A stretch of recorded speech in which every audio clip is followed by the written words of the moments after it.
Hi hello welcome back to my YouTube channel Yashodha Keshav YouTube channel. ಇನ್ನೂ ಯಾರೆಲ್ಲ ನನ್ನ ಚಾನಲ್ಗೆ ಸಬ್ಸ್ಕ್ರೈಬ್ ಆಗಿಲ್ಲ, ಸಬ್ಸ್ಕ್ರೈಬ್ ಆಗಿ ನಂತರ ವಿಡಿಯೋ ನೋಡಿ. ತುಂಬಾ ಟೇಸ್ಟಿಯಾಗಿರುವಂಥ ಮಟನ್ ಸುಕ್ಕ ಇವತ್ತಿನ ವ್ಲಾಗಲ್ಲಿ ನಾನು ಮಾಡಿದ್ದೀನಿ. ಯಾವ ರೀತಿ ಮಾಡಿದೆ, ಏನೇನೆಲ್ಲ ಇಂಗ್ರೀಡಿಯೆಂಟ್ಸ್ ಆ್ಯಡ್ ಮಾಡಿದೆ ಅನ್ನೋದನ್ನು ನಾನು ನಿಮಗೆ ಸ್ಟೆಪ್ ಬೈ ಸ್ಟೆಪ್ ಆಗಿ ತೋರಿಸ್ತೀನಿ. ಬನ್ನಿ ನೋಡೋಣ.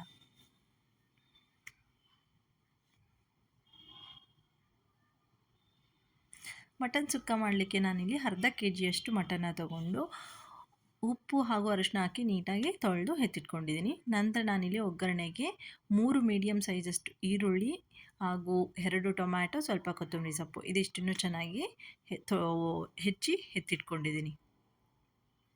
ತುಂಬ ಚಿಕ್ಕದಾಗಿ ಹೆಚ್ಕೋಬೇಕು ಈರುಳ್ಳಿನ. ಹಾಗೆ ಒಂದು ಅರ್ಧ ಕಪ್ಪಷ್ಟು ಕಾಯಿ ತುರಿ, ಒಣಮೆಣಸಿನ್ಕಾಯಿ ಒಂದು ಹಿಡಿಯಷ್ಟು 10 ಇರ್ಬೋದು, ಕಾಳುಮೆಣಸು, ಚಕ್ಕೆ, ಲವಂಗ ಹಾಗೂ ಧನಿಯಾ ಕಾಳು. ಇಲ್ಲಿ ನಾನಿಲ್ಲಿ ಬಾಣಲಿ ಇಟ್ಕೊಂಡಿದ್ದೀನಿ. ಬಾಣಲಿಲಿ ನಾವೀಗ ಏನು ಮಸಾಲ ಐಟಮ್ಸ್ ಇರುತ್ತಲ್ಲ ಅದನ್ನು ಒಂದೊಂದಾಗೆ ಹುರ್ಕೋಬೇಕು. ನಾನಿಲ್ಲಿ 2 ಇಂಚಷ್ಟು ಚಕ್ಕೆನ ತೊಗೊಂಡಿದ್ದೀನಿ, 1 ಏಲಕ್ಕಿ, 2ರಿಂದ 3 ಲವಂಗ ಹಾಗೂ ಒಂದು 10-15 ಕಾಳಷ್ಟು ಕಾಳುಮೆಣಸನ್ನ ತೊಗೊಂಡಿದ್ದೀನಿ, ಹಾಗೂ 2 ಚಮಚದಷ್ಟು ನಾನು ಧನಿಯಾ ಕಾಳನ್ನ ತೊಗೊಂಡಿದ್ದೀನಿ. ಇದಿಷ್ಟನ್ನು ತೊಗೊಂಡು ನಾವಿಲ್ಲಿ ಸ್ವಲ್ಪ ಕೆಂಪಗಾಗುವಷ್ಟು ಹುರ್ಕೋಬೇಕಾಗತ್ತೆ. ಸ್ವಲ್ಪ ಕೆಂಪಗಾಗುವಷ್ಟು ನಾವಿಲ್ಲಿ ಹುರ್ಕೊಳ್ಳೋಣ. ಮಟನ್ ಸುಕ್ಕ ರೆಸಿಪಿ ತುಂಬಾ ಟೇಸ್ಟಿಯಾಗಿರುತ್ತೆ. ನಾನಂತೂ ತುಂಬಾ ಎಂಜಾಯ್ ಮಾಡ್ಕೊಂಡಿದ್ದೆ. ನೀವು ಕೂಡ ಮನೇಲಿ ಟ್ರೈ ಮಾಡಿ ಹೇಗೆ ಬಂತು ಅನ್ನೋದನ್ನು ನನಗೆ ಕಮೆಂಟಲ್ಲಿ ತಿಳಿಸಿ. ಹಾಗೆ ಇನ್ನೂ ಯಾರೆಲ್ಲ ನನ್ನ ಚಾನಲ್ಗೆ ಸಬ್ಸ್ಕ್ರೈಬ್ ಆಗಿಲ್ಲ, ಸಬ್ಸ್ಕ್ರೈಬ್ ಆಗಿ, ಹಾಗೆ ಪಕ್ಕದಲ್ಲಿರೋ ಬೆಲ್ ಐಕನ್ನ ಕ್ಲಿಕ್ ಮಾಡಿದ್ರೆ ನಾನು ಹಾಕೋ ವೀಡಿಯೋಸ್ ಎಲ್ಲ ನಿಮಗೆ ನೋಟಿಫಿಕೇಷನಲ್ಲಿ ಬರುತ್ತೆ. ಈ ರೀತಿ ನಾವಿಲ್ಲಿ ಎಣ್ಣೆ ಹಾಕ್ಕೋಬಾರ್ದು, ಹಾಗೇ ಹುರ್ಕೋಬೇಕು. ಸ್ವಲ್ಪ ಕೆಂಪುಗಾಗಿ ಅದು ಸ್ಮೆಲ್ ಬರುತ್ತೆ ಘಮ ಘಮ ಅಂತ ಹುರಿಯುವಾಗ. ಸೊ ಆ ರೀತಿ ಘಮ ಘಮ ಅನ್ನೋ ಸ್ಮೆಲ್ ಬಂದಾಗ ಸ್ವಲ್ಪ ಕೆಂಪಗಾಗಿರುತ್ತೆ ಕಾಳೆಲ್ಲ, ಅಷ್ಟು ಹುರ್ಕೊಂಡು ನಾವು ತೆಕ್ಕೋಬೇಕು.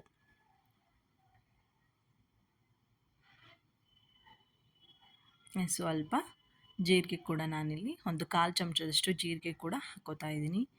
ಜೊತೆಗೆ ಸೋಂಪು ಕಾಳು ಕೂಡ ಹಾಕ್ಕೋಬೋದು.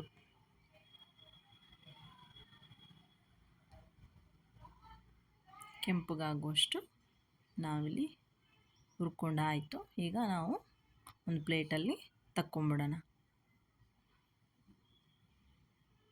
ಇದಾದ ನಂತರ ನಾವಿಲ್ಲಿ ಒಣಮೆಣಸಿನ್ಕಾಯಿನೂ ಕೂಡ ನಾವಿಲ್ಲಿ ಸ್ವಲ್ಪ ಕೆಂಪಗಾಗುವಷ್ಟು ಹುರ್ಕೋಬೇಕು.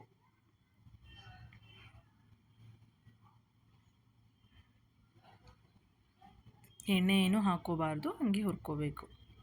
ಇದನ್ನು ಕೂಡ ತಗೊಂಡ ನಂತರ ನಾವಿಲ್ಲಿ ಹಸಿ ಕಾಯಿ ಏನು ತುರ್ಕೊಂಡಿರ್ತೀವಲ್ಲ ಅದನ್ನು ನಾನಿಲ್ಲಿ ಒಂದು ಕಾಲು ಕಪ್ಪಷ್ಟು ನಾವಿಲ್ಲಿ ತೊಗೊಂಡಿದ್ದೀನಿ. ಅದನ್ನು ಕೂಡ ನಾವಿಲ್ಲಿ ಕೆಂಪಗಾಗುವಷ್ಟು ಬಿಸಿ ಮಾಡ್ಕೋಬೇಕು.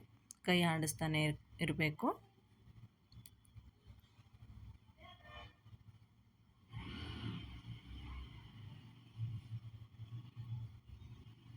ಇದನ್ನು ಕೂಡ ನಾವು ಹುರ್ಕೊಂಡೆ ಹಾಕ್ಕೋಬೇಕು ಕಾಯಿನ. ನಾವು ಒಣ ಕೊಬ್ಬರಿನಾದರೂ ತೊಗೋಬೋದು, ಹಸಿ ಕಾಯಿನಾದರೂ ತೊಗೋಬೋದು. ಯಾವ್ದು ತೊಗೊಂಡ್ರೂ ನಾವು ಅದನ್ನು ಬಿಸಿ ಮಾಡಿಕೊಂಡೇ ಮಾಡ್ಕೋಬೇಕು.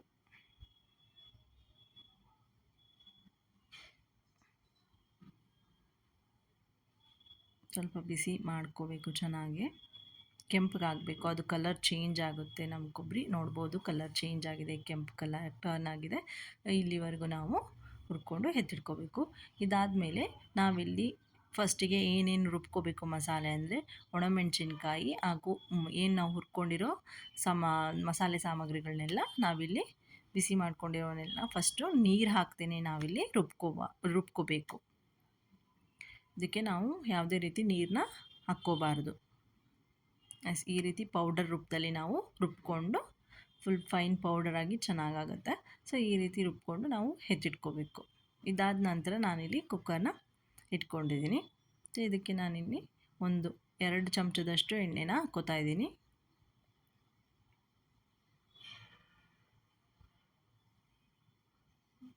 ನಾನು 2ರಿಂದ 3 ಚಮಚ. ಅದರಲ್ಲೇ ಫ್ಯಾಟ್ ಕಂಟೆಂಟ್ ಇರೋದರಿಂದ, ಆಯಿಲ್ ಅದರಲ್ಲೇ ಬಿಟ್ಕೊಳ್ಳೋದ್ರಿಂದ ನಾವು ಜಾಸ್ತಿ ಎಣ್ಣೆ ಹಾಕೋದು ಬೇಡ. ನಾವು ಈರುಳ್ಳಿ ಟೊಮ್ಯಾಟೊ ನೀಟಾಗಿ ಬೇಯೋವರೆಗೂ ಅಷ್ಟು ಹಾಕ್ಕೊಂಡ್ರೆ ಸಾಕು. ಇಲ್ಲಿ ನಾವಿಲ್ಲಿ ಹಾಕ್ಕೊಳ್ಳೋವಂಥ ಈರುಳ್ಳಿ ಚೆನ್ನಾಗಿ ಅಂದರೆ ಫುಲ್ಲು ಮೆತ್ತಗಾಗುವಷ್ಟು ನಾವು ಬೇಯಿಸ್ಕೋಬೇಕು. ನಾನಿಲ್ಲಿ 1 ಚಮಚದಷ್ಟು ಹಸಿ ಶುಂಠಿ ಬೆಳ್ಳುಳ್ಳಿ ಪೇಸ್ಟ್ ಕೂಡ ಹಾಕ್ಕೋತಾ ಇದ್ದೀನಿ. ಚೆನ್ನಾಗಿ ಬಾಡಿಸ್ಬೇಕು, ಫುಲ್ಲು ಬೆಂದೋಗಬೇಕು. ನಾನಿಲ್ಲಿ 1 ಪಿಂಚಷ್ಟು ಸಾಲ್ಟ್ ಕೂಡ ಹಾಕ್ಕೋತಾ ಇದ್ದೀನಿ, ಸ್ವಲ್ಪ ಬೇಗ ಬೇಯಲಿ ಅನ್ನೋದಕ್ಕೋಸ್ಕರ.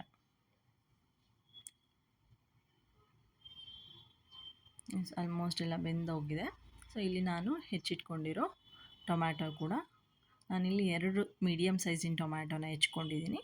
ಅದನ್ನು ಕೂಡ ಹಾಕ್ಕೊಂಡು ಅದನ್ನು ಕೂಡ ಫುಲ್ಲು ಮೆತ್ತಗಾಗಬೇಕು, ಫುಲ್ಲು ಬೆಂದೋಗಬೇಕು. ಅಲ್ಲಿವರೆಗೂ ನಾವು ಬೇಯಿಸ್ಕೋಬೇಕು ಟೊಮ್ಯಾಟೊ ಈರುಳ್ಳಿ ಎರಡನ್ನೂ. ಆಗ ನಮಗೆ ಏನು ಮಟನ್ ಸುಕ್ಕದಲ್ಲಿ ಒಂದು ಗ್ರೇವಿ ತುಂಬ ಚೆನ್ನಾಗಿರುತ್ತೆ. ಈಗ ಟೊಮ್ಯಾಟೊ ಈರುಳ್ಳಿ ಹಸಿಶುಂಠಿ ಬೆಳ್ಳುಳ್ಳಿ ಪೇಸ್ಟ್ ಎಲ್ಲ ಬೆಂದೋಗಿದೆ. ಈಗ ನಾವಿಲ್ಲಿ ತೊಳೆದೆತ್ತಿಟ್ಕೊಂಡಿರೋ ಮಟನ್ನ ಆ್ಯಡ್ ಮಾಡ್ತೀನಿ. ನಾನಿಲ್ಲಿ ಮಾಡ್ತಾ ಇರೋ ಅರ್ಧ kg ಮಟನ್ನ ಸುಕ್ಕ ರೆಸಿಪಿ. ಅದಿಷ್ಟನ್ನು ಹಾಕಿಬಿಟ್ಟು ನಾವು ಚೆನ್ನಾಗಿ ಮಿಕ್ಸ್ ಮಾಡಬೇಕು.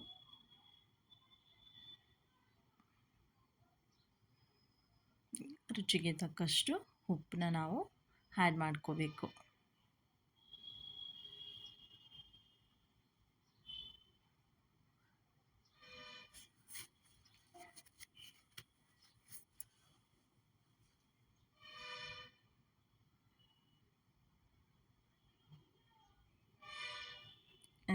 ಇದಿಷ್ಟು ನಾವು ಮಿಕ್ಸ್ ಮಾಡ್ಕೊಂಡು ಆದ ನಂತರ ನಾವೇನು ರುಬ್ಕೊಂಡಿಟ್ಕೊಂಡಿರೋ ಪೌಡರ್ ಇರುತ್ತಲ್ಲ, ಅದರಲ್ಲಿ ನಾವು ಅದ್ರ ಪ್ರಮಾಣ ಒಂದು 4 ಚಮಚದಷ್ಟು ಬಂದಿದ್ದರೆ ಅದರಲ್ಲಿ ನಾವು 3 ಚಮಚದಷ್ಟು ಪ್ರಮಾಣದಷ್ಟು ಏನು ಪೌಡರ್ನ ನಾವು ಈಗ ಹಾಕ್ಕೋಬೇಕು ಫಸ್ಟಿಗೆ.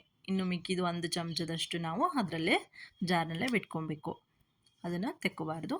ಒಂದು 3/4 ಭಾಗದಷ್ಟು ನಾವು ಪೌಡ್ರ್ ಏನು ಮಾಡ್ಕೊಂಡಿರ್ತೀವೋ ಅದರಲ್ಲಿ 3/4 ಭಾಗದಷ್ಟು ಪ್ರಮಾಣದಷ್ಟು ನಾವೀಗ ಆ್ಯಡ್ ಮಾಡ್ಕೋಬೇಕು ಮಸಾಲೆನ ಈ ಒಂದು ಮಟನ್ಗೆ. ಹಾಕ್ಕೊಂಡ್ಬಿಟ್ಟು ಚೆನ್ನಾಗಿ ಮಿಕ್ಸ್ ಮಾಡಿ ಇದಕ್ಕೆ ನಾವು ಸ್ವಲ್ಪ ನೀರನ್ನ ಹಾಕ್ಕೋಬೇಕು, ಜಾಸ್ತಿ ನೀರನ್ನ ಹಾಕ್ಕೋಬಾರ್ದು. ಯಾಕಂತಂದರೆ ನಾವು ಗ್ರೇವಿ ಥರ ಮಾಡ್ತಿರೋದ್ರಿಂದ ಸೊ ಇದಕ್ಕೆ ನೀರನ್ನ ಜಾಸ್ತಿ ಆ್ಯಡ್ ಮಾಡಬಾರ್ದು. ಅದರಲ್ಲೂ ಕೂಡ ನೀರಿನ ಅಂಶ ಇರೋದ್ರಿಂದ ಅದು ಕೂಡ ಬಿಟ್ಕೊಳ್ಳೋದ್ರಿಂದ ನಾವು ಜಾಸ್ತಿ ನೀರನ್ನ ಆ್ಯಡ್ ಮಾಡೋಕ್ಕೆ ಹೋಗಬಾರ್ದು.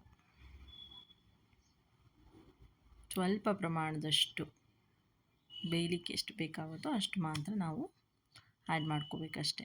ಒಂದು 1/4 ಕಪ್ಪಷ್ಟು ಆ್ಯಡ್ ಮಾಡಿದರೆ ಸಾಕು. ಇಷ್ಟು ನೀರನ್ನ ಆ್ಯಡ್ ಮಾಡಿಬಿಟ್ಟು ನಾವು ನೀಟಾಗಿ ಮಿಕ್ಸ್ ಮಾಡಿ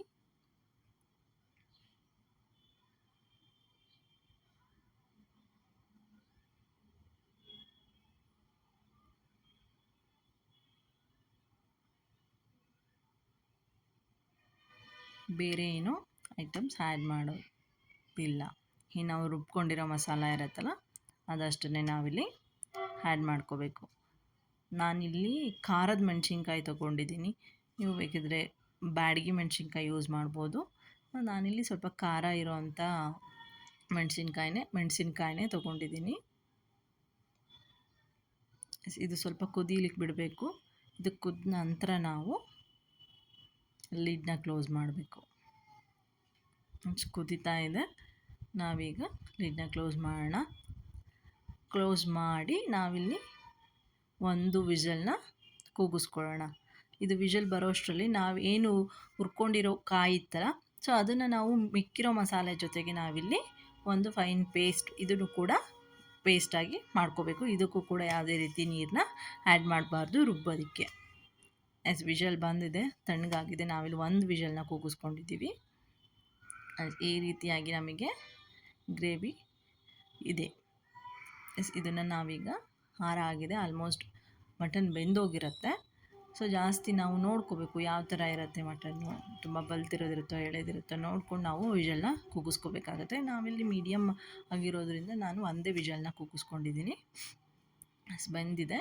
ಇದನ್ನು ನಾನು ಮತ್ತೆ ಸ್ಟವ್ನ ಆನ್ ಮಾಡಿಬಿಟ್ಟು ಸ್ವಲ್ಪ ಬಾಯ್ಲ್ ಆಗೋಕ್ಕೆ ಸ್ಟಾರ್ಟ್ ಆದಮೇಲೆ ನಾನಿಲ್ಲಿ ಏನೀಗ ಕಾಯಿನ ರುಬ್ಬಿ ಇಟ್ಕೊಂಡಿದ್ದೀನೋ ಅದನ್ನು ಪೂರ್ತಿ ಪ್ರಮಾಣದಷ್ಟು ನಾವು ಇದಕ್ಕೆ ಈಗ ಆ್ಯಡ್ ಮಾಡ್ಕೋಬೇಕು. ನಾವು ರುಬ್ಬೋದಕ್ಕೆ ಯಾವುದೇ ರೀತಿ ವಾಟರ್ನ ಆ್ಯಡ್ ಮಾಡಬಾರ್ದು.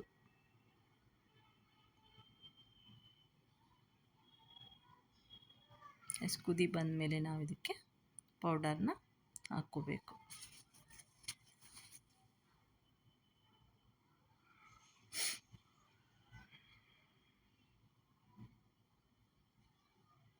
ಹಾಕ್ಬಿಟ್ಟು ಚೆನ್ನಾಗಿ ಮಿಕ್ಸ್ನ ಕೊಡಬೇಕು. ಈ ಕನ್ಸಿಸ್ಟೆನ್ಸಿ ಇದ್ದರೆ ತುಂಬಾ ಚೆನ್ನಾಗಿ ಈ ಸುಕ್ಕ ರೆಸಿಪಿ. ಇದಕ್ಕಿಂತ ತೆಳು ಆದರೆ ಅದು ಸಾಂಬಾರು ಆಗೋಗ್ಬಿಡುತ್ತೆ.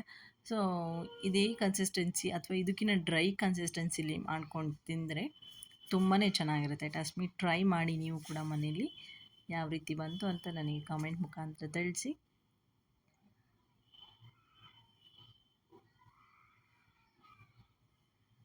ಆಲ್ಮೋಸ್ಟ್ ಇದು ರೆಡಿ ಆಗಿದೆ. ಸ್ವಲ್ಪ ಬಾಯ್ಲ್ ಆದಮೇಲೆ ನಾವು ಇದನ್ನು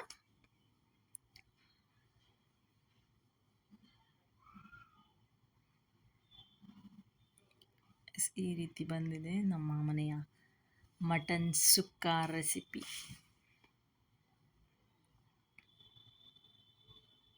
ತುಂಬಾ ಟೇಸ್ಟಿಯಾಗಿರುತ್ತೆ. ನೀವು ಕೂಡ ಮನೇಲಿ ಟ್ರೈ ಮಾಡಿ.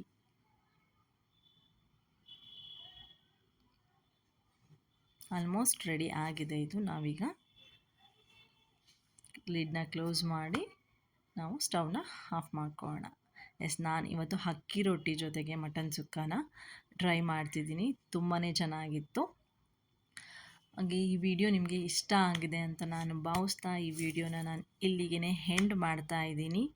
ಹಾಗೆ ಇನ್ನೂ ಯಾರೆಲ್ಲ ನನ್ನ ಚಾನಲ್ಗೆ ಸಬ್ಸ್ಕ್ರೈಬ್ ಆಗಿಲ್ಲ, ಸಬ್ಸ್ಕ್ರೈಬ್ ಆಗಿ, ಹಾಗೆ ಲೈಕ್, ಶೇರ್, ಕಮೆಂಟ್ ಕೂಡ ಮಾಡಿ ಅಂತ ಹೇಳ್ತಾ ಇವತ್ತಿನ ಬ್ಲಾಗ್ನ ನಾನು ಇಲ್ಲಿಗೆ ಎಂಡ್ ಮಾಡ್ತೀನಿ. ಹಾಗೆ ನೆಕ್ಸ್ಟ್ ವಿಡಿಯೋದಲ್ಲಿ ಇನ್ನೂ ಒಂದು ಒಳ್ಳೆಯ ರೆಸಿಪಿ ಜೊತೆ ನಾನು ನಿಮ್ಮನ್ನ ಭೇಟಿ ಮಾಡ್ತೀನಿ. ಅಲ್ಲಿವರೆಗೂ keep watching Yashoda Keshav YouTube channel vlogs.